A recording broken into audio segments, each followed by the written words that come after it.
Hello, তোমরা সবাই কেমন আছো?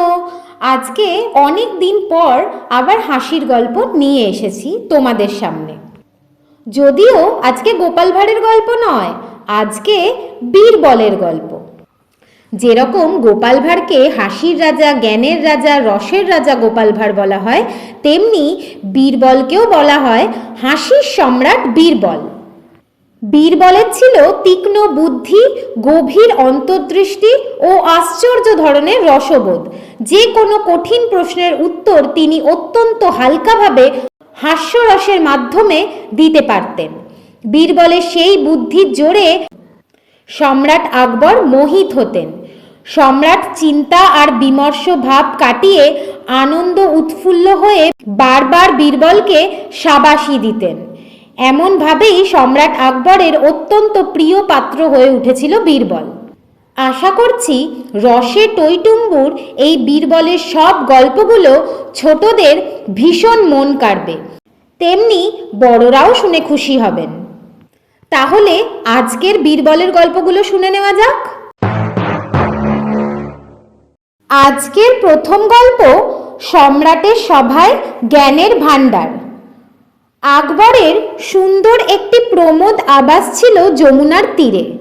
বাদশার প্রমোদ আবাস বলেই জাঁকজমকে তা পূর্ণ থাকত। তিনি যখন এই আবাসে আসতেন তখন সব কিছু ভুলে আমোদ প্রমোদে ডুবে থাকতেন। অবশ্য সভাসদেরও সঙ্গে আনতে ভুলতেন না। সভাসদদের নিয়ে সুন্দর বাঁধানো ঘাটে একদিন বসেছে মজলিস। নানা রকম গল্পের সঙ্গে চলছে সুরাপান। এমন সময় বাদশাহ এমন একটা কাজ করলেন যা খুব সাধারণ ব্যাপার হলেও বাদশাহ খুবই লজ্জা পেলেন। আতর পাত্রে আতর ঢালতে গিয়ে এক ফোঁটা আতর বহুমূল্য মসলিনের ওপর পড়ে যাওয়ায় সঙ্গে সঙ্গে তিনি তা তুলতে গেলেন, কিন্তু আতর ততক্ষণে মিলিয়ে গিয়েছে সেই মসলিনে। সঙ্গে সঙ্গে তার মনে হলো স্বয়ং সম্রাটের পক্ষে কাজটা খুবই নিন্দনীয়, সন্দেহ নেই। তিনি চারিদিক তাকিয়ে দেখলেন সভাসদরা এই কাজটা কেউ দেখে ফেলল কিনা। অন্য সকলে অন্যমনস্ক থাকলেও সতর্ক বীরবলের চোখ কিন্তু এড়ালো না। সে সবই দেখতে পেল। সম্রাটের মনে হলো বীরবল যেন এই কাজের জন্য তাকে উপহাস করছে। পরদিন বাদশাহ স্থানীয় লোকদের নিমন্ত্রণ করে এনে আতর দিয়ে একরকম স্নান করিয়ে দিলেন এবং আগের দিনের ঘটনার একমাত্র সাক্ষী বীরবলকে ডেকে তা দেখালেন। বীরবল বুঝল আকবরের এটা করার প্রকৃত কারণ কি। বীরবল কোনো দিনই ছেড়ে কথা বলার পাত্র নয়। তাই বীরবল স্বভাব সুলভ পরিহাসের ছলে বলল, যতই যা করুন সেই মিলিয়ে যাওয়া আতরের ফোঁটাটি কিন্তু আর ফিরে পাবেন না জাহাপনা। বীরবলের এই কথায় ভীষণ অপমানিত হয়ে সম্রাট তাকে দেশ থেকে তাড়িয়ে দিল। এমন ঘটনা প্রায়ই ঘটে। বাদশাহ পরদিনই আবার তাকে ডেকে পাঠান এবং অনেক পুরস্কার দিয়ে সন্তুষ্ট করেন, কারণ বীরবলকে ছাড়া তার একদিনও চলে না। এবার কিন্তু বীরবলকে বাদশাহ ডাকলেন না। মনের দুঃখে দেশান্তরী হবেন ঠিক করে একদিন সকলের অজ্ঞাতে বীরবল রাতের অন্ধকারে চলে গেলেন রাজধানী ছেড়ে। খবরটা রটে যেতেই অনেকে হাঁপ ছেড়ে বাঁচল। বীরবলের বুদ্ধি এবং বিচক্ষণতার জন্য অনেকেই সুবিধা করতে পারছিল না, বিশেষ করে আকবরের সভাসদরা। এবার সম্রাটকে কাছে পেয়ে নানাভাবে তাকে বিব্রত করার জন্য উঠে পড়ে লাগলো। আকবর বুঝলেন বীরবলের মতো একজন সৎ, বিচক্ষণ এবং কূটনৈতিক বুদ্ধিসম্পন্ন লোককে তাড়িয়ে দিয়ে তিনি কি ভুল করেছেন। তুর্কি বাদশার কানেও কথাটা গেল। তিনিও মনে মনে ঠিক করলেন সম্রাট আকবরকে এবার জব্দ করবেন। তিনি দূত মারফত বলে পাঠালেন তার একটি জ্ঞানের ভাণ্ডারের বিশেষ প্রয়োজন। জ্ঞানের ভাণ্ডার 1 মাসের মধ্যে না পেলে যুদ্ধ ঘোষণা করতে বাধ্য হবে। যুদ্ধ বাঁধলে দেশে অরাজকতা সৃষ্টি হবে, অনেক লোকক্ষয় হবে, অনেক অর্থ নষ্ট হবে। তাই সম্রাট জ্ঞানের ভাণ্ডার দিয়ে তুর্কি বাদশাকে সন্তুষ্ট করার সহজ পথটাই বেছে নিলেন। কিন্তু মুশকিল হলো এমন বস্তু তিনি কোনোদিনও চোখে দেখেননি তো বটেই, এমনকি নামও শোনেননি। আজ বড় বেশি করে মনে পড়তে লাগলো বীরবলের কথা। এই বিপদ থেকে একমাত্র বীরবলই তাকে উদ্ধার করতে পারত, কিন্তু সে আজ কোথায়? যাই হোক, চেষ্টা করতে হবে, হাল ছেড়ে দিলে চলবে না। বীরবলকে খুঁজে বের করার জন্য চারিদিকে লোক পাঠালেন সম্রাট। কিন্তু কোথাও বীরবলকে খুঁজে পাওয়া গেল না। লোকটা যেন কর্পূরের মতো উবে গিয়েছে। অনেক খুঁজে অবশেষে মালওয়া থেকে বীরবলকে সম্রাটের বিপদের কথা বলে অনেক কাকুতি মিনতি করে দিল্লির দরবারে ফিরিয়ে আনা হলো। যথা সময় জ্ঞানের ভাণ্ডারের কথাটি বলা হলো। বীরবল সব শুনে বলল, জাহাপনা, আপনি কোনো চিন্তা করবেন না, জ্ঞানের ভাণ্ডার আমি খুঁজে বের করবই, আমাকে একটু সময় দিন। বীরবল কয়েকদিন গভীরভাবে ব্যাপারটা নিয়ে ভাবলো এবং অবশেষে বুদ্ধি বাতলে ফেললো। একটা সুদৃশ্য পাথরের কলসি নিয়ে সম্রাটের বাগানে গিয়ে হাজির হলো। কত বিচিত্র সব সবজির সেখানে চাষ হচ্ছে। কুমড়ো গাছে কত কুমড়ো ধরেছে। বড় জাতের একটা কুমড়ো গাছ থেকে সবে বেড়ে উঠেছে একটা এমন কুমড়ো, বোটা না ছিঁড়ে সেই কলসির মধ্যে ঢুকিয়ে দিল বীরবল।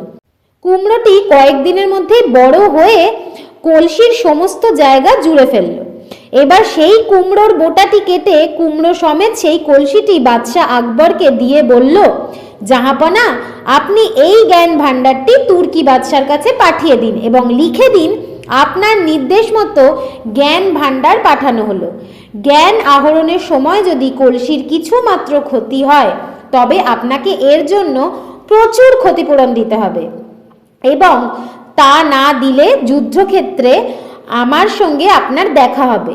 আমরা এর জন্য সম্পূর্ণ প্রস্তুত আছি। বস্তুটি যখন তুর্কি বাদশার হাতে পৌঁছলো তখন তিনি চমৎকৃত হলেন, বুঝলেন এ বুদ্ধি নিশ্চয়ই বীরবলের এবং সেই বিচক্ষণ লোকটি পুনরায় বাদশার সভায় ফিরে এসেছে। তিনি ভাবলেন এখন আর সম্রাট আকবরকে কোনোভাবেই পরাজিত করা যাবে না। আজকের দ্বিতীয় গল্প, বীরবলের নামকরণ।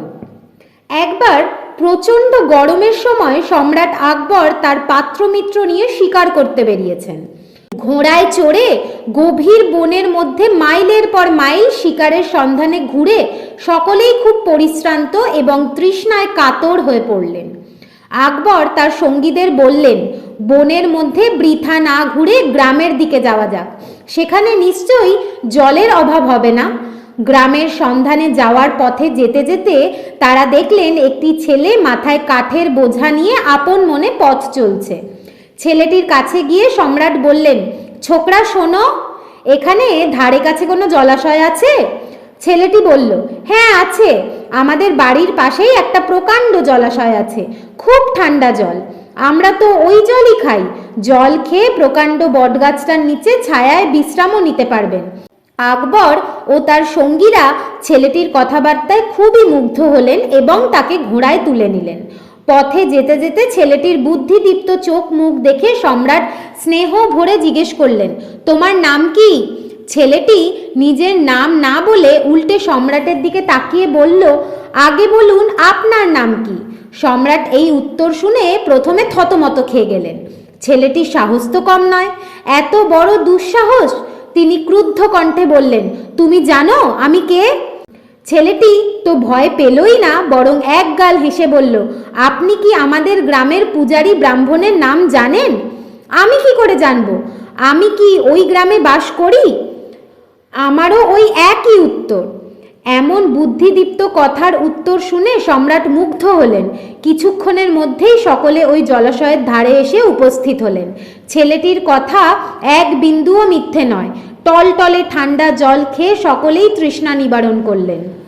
খুশি হয়ে সম্রাট ছেলেটিকে কাছে ডেকে তার নিজের হাতের বহু মূল্যবান একটি আংটি ছেলেটিকে উপহার দিয়ে বললেন, তুমি এই উপহারটি নাও, এর থেকে আমার প্রকৃত পরিচয় জানতে পারবে। আংটির ওপর সম্রাটের প্রতীক চিহ্ন দেখে ছেলেটির আর বুঝতে বাকি রইল না যে সে এতক্ষণ কার সঙ্গে কথা বলছিল। এই ঘটনার অনেক দিন পরের ঘটনা। সেই ছোট্ট ছেলেটি এখন যুবক। পিতৃমাতৃহীন ছেলেটিকে তার কাকা একদিন কাছে ডেকে সস্নেহে বললেন, বাবা মহেশ, তুমি এখন উপযুক্ত হয়েছ, নিজের ভাগ্যকে প্রতিষ্ঠিত করার এই তোমার সময়।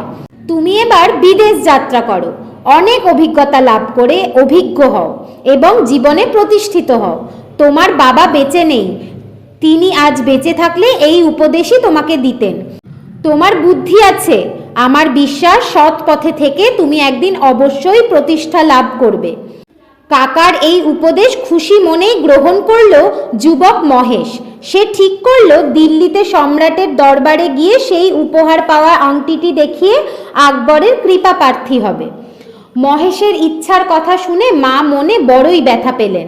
একমাত্র স্নেহের পুত্তলিকে বিদেশে পাঠিয়ে তিনি কি করে থাকবেন? কিন্তু ছেলের ভবিষ্যতের কথা ভেবে চোখের জলে মহেশকে বিদায় জানালেন। অনেক পথকষ্ট স্বীকার করে একদিন দিল্লি এসে পৌঁছল মহেশ। কাল বিলম্ব না করে সম্রাটের দেওয়া সেই আংটি দেখিয়ে দরবার কক্ষে পৌঁছল মহেশ। দরবার কক্ষের নয়ন মনোহর শোভা দেখে চোখ ধাঁধিয়ে গেল তার। সে দেখল বিরাট এক স্বর্ণ সিংহাসনে বসে আছেন সম্রাট আকবর। সম্রাট সেই সময় সভাসদদের কাছে জানতে চেয়েছিলেন পৃথিবীতে সুন্দর ফুল কি। সভাসদরা একে একে অনেক ফুলের নাম বললেন, কোনোটি বাদশার মনোপুত হলো না। সকলের বলা শেষ হয়ে গেলে মহেশ সাহসে ভর করে বলে উঠল, কাপাস ফুল জাহাপানা। উত্তর শুনে সভাসদরা হো হো করে হেসে উঠলেন। তাদের মধ্যে একজন বললেন, ওর না আছে গন্ধ, না আছে রূপ, জহুরিরা জহর চেনে। বাদশাহ কিন্তু এই অপরিচিত যুবকের উত্তর শুনে কৌতূহলী হলেন। তিনি যুবককে উদ্দেশ্য করে বললেন, হে যুবক, তুমি যে উত্তর দিলে তা প্রমাণ করতে পারবে? মহেশ বলল, কাপাস ফুলের গুটি থেকে যে তন্তু পাওয়া যায় তা থেকে সূক্ষ্ম মসলিনের কাপড় তৈরি হয়। মসলিন আর স্ত্রীলোকের নয়ন ভোলা ওড়না এই তন্তু থেকেই হয়। ময়ূরের ছড়ানো পেখমের মতো এই সুন্দর সাদা কাপাস ফুল মানুষকে আনন্দ দেয় বেশি। উত্তর শুনে বিস্মিত সম্রাট আকবর যুবকের পরিচয় জানতে চাইলেন। যুবক তখন সম্রাটের দেওয়া সেই আংটিটি দেখিয়ে তার গ্রাম আর সেই দিনের কথা স্মরণ করিয়ে দিয়ে তার দিল্লিতে আসার কারণটি সবিনয়ে নিবেদন করলেন। সম্রাট খুশি হয়ে বললেন, তুমি আমার কাছেই থাকবে, তুমি হবে আমার অন্যতম সভাসদ, আর তোমার নতুন নাম দিলাম বীরবল। এই নামের অর্থ হচ্ছে জ্ঞানী। আজকের তৃতীয় গল্প, বীরবলের যুক্তি।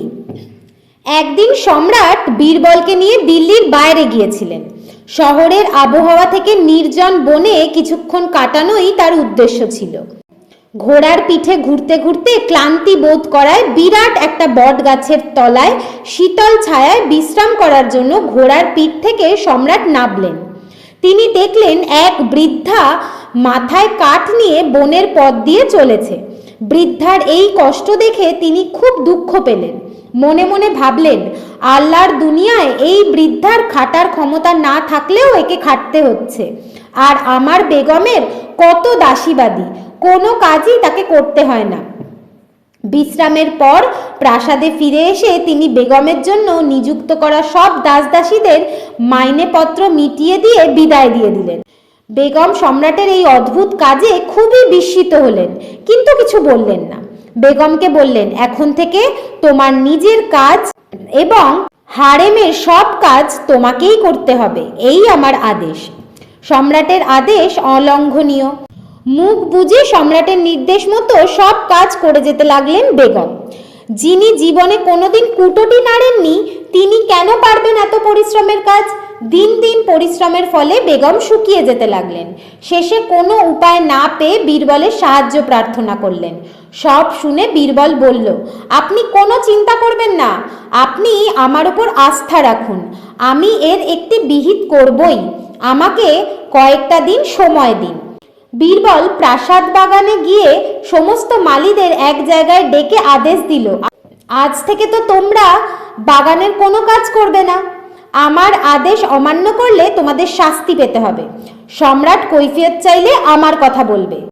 বীরবলের আদেশে মালীরা বাগানের কাজ বন্ধ করে দিল। জল না পেয়ে গাছগুলো শুকিয়ে যেতে লাগলো। একদিন সম্রাট বাগান ভ্রমণে এসে দেখলেন তার বাগানের সে শোভা আর নেই।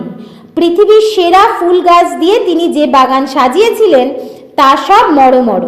এই অবস্থা দেখে তিনি তো রেগে আগুন। সঙ্গে সঙ্গে সব মালীদের ডেকে কৈফিয়ত চাইলেন। মালীরা হাত জোর করে সবিনয়ে জানালেন বীরবলের আদেশের কথা। সম্রাট তখনই বীরবলকে ডেকে পাঠালেন। বীরবল হন্তদন্ত হয়ে ছুটে এসে সম্রাটকে যেন দেখতেই পাননি এমনি ভাব দেখিয়ে ফুল গাছগুলোকে বলতে লাগলেন, তোদের জন্য এত পরিচর্যা কেন বলতো? দুদিন তোদের একটু অযত্ন হয়েছে, জল পাসনি, অমনি মরতে বসেছিস। একবার বড় গাছগুলোর দিকে তাকিয়ে দেখতো, ওরা তো দিব্যি তোয়াজ ছাড়াই কেমন বহাল তবিয়তে আছে। ওদের যত্ন করতে হয় না, প্রতিদিন জলও দিতে হয় না, বেশি তোয়াজ পেয়ে পেয়ে তোদের এই অবস্থা হয়েছে। সম্রাট বীরবলের ওপর আগে থেকেই রেগেছিলেন। তিনি তাকে থামিয়ে দিয়ে বললেন, বাহ, বেশ বুদ্ধি তো তোমার। ওই বড় গাছগুলোর সঙ্গে তুমি তুলনা করছো ছোট নরম গাছগুলোর। ওরা ছোট থেকে কত আদরে আছে জানো? বীরবল বলল, তাহলে হুজুর একটা কথা না বলে পারছি না, অপরাধ নেবেন না। আপনি বা বেগম সাহেবার সঙ্গে খেটে খাওয়া সাধারণ মানুষ যারা ছোট থেকেই খাটতে অভ্যস্ত, তাদের সঙ্গে তুলনা করে বেগম সাহেবাকে কবরে পাঠাবার জোগাড় করেছেন কেন? বীরবলের অকাঠ্য যুক্তির কাছে হার মানলেন সম্রাট। তিনি মাথা নত করলেন। সত্যিই তো, এতটা গভীরভাবে তো তিনি ভাবেননি। বেগমের প্রতি তো অবিচার হয়েছে, যার কাজ তারই সাজে। তখনই হারেমে গিয়ে দাসদাসীদের পুনরায় বিভিন্ন কাজে নিযুক্ত করে নিজের ভুল শোধরালেন। আজকের চতুর্থ এবং শেষ গল্প, ভয়েই পেট পরিষ্কার। বীরবলকে একবার একটি কাজের জন্য সম্রাট আকবরের আদেশে পার্সিয়ার রাজার কাছে যেতে হয়েছিল। তখন পার্সিয়ার রাজা খুব পরাক্রমশীল ছিলেন। পার্সিয়ার রাজা সম্রাট আকবরকে খাতির করা তো দূরে থাক, বরং ঘৃণার চোখে দেখতেন। বীরবলকে সেটা জানানোর জন্য পায়খানায় সম্রাট আকবরের খুব সুন্দর একটি ছবি টাঙিয়ে রেখেছিলেন তিনি। বীরবল পায়খানায় গিয়ে নিজের প্রভু সম্রাট আকবরের ছবি টাঙানো দেখে খুবই দুঃখিত হলেন এবং কি করে উচিত শিক্ষা দেওয়া যায় পার্সিয়ার রাজাকে সেই চিন্তা করছিলেন। বীরবল প্রাতকৃত্য সেরে দরবারে এলে পার্সিয়ার রাজা জিজ্ঞেস করলেন, কোনো অসুবিধা হয়নি তো? সব ঠিকঠাক আছে তো? তোমার কোনো অসুবিধে হলে আমাকে বলতে পারো। বীরবল বললেন, না, কোনো অসুবিধা হয়নি, বরং পায়খানায় বসে মনে মনে আপনার বুদ্ধির তারিফ করছিলাম। এ বুদ্ধি না হলে কি আপনি এত বড় রাজা হতে পারতেন হুজুর? পার্সিয়ার রাজা একটু অবাক হয়ে বললেন, কেন, কি হয়েছে? বীরবল বললেন, পায়খানায় দেখলাম প্রবল প্রতাপশালী ও শক্তিশালী সম্রাট আকবরের একটি ছবি আপনি দেওয়ালে টাঙিয়ে রেখেছেন। এতে আপনার কোষ্ঠ বন্ধ হওয়ার ভয় নেই। ওই মূর্তি দেখলেই ভয়েই আপনার পেট পরিষ্কার হয়ে যাবে। আমার মনে হয় এই জন্যই আপনার কোনো পেটের গোলমাল নেই। সম্রাট আকবরের ছবি আপনার কাছে ওষুধের মতো দামি। আজকের বীরবলের গল্পগুলি এখানেই সমাপ্ত। তোমাদের যদি আমার পাঠ করা গল্পটি ভালো লাগে তাহলে please subscribe this channel, like, share and comment.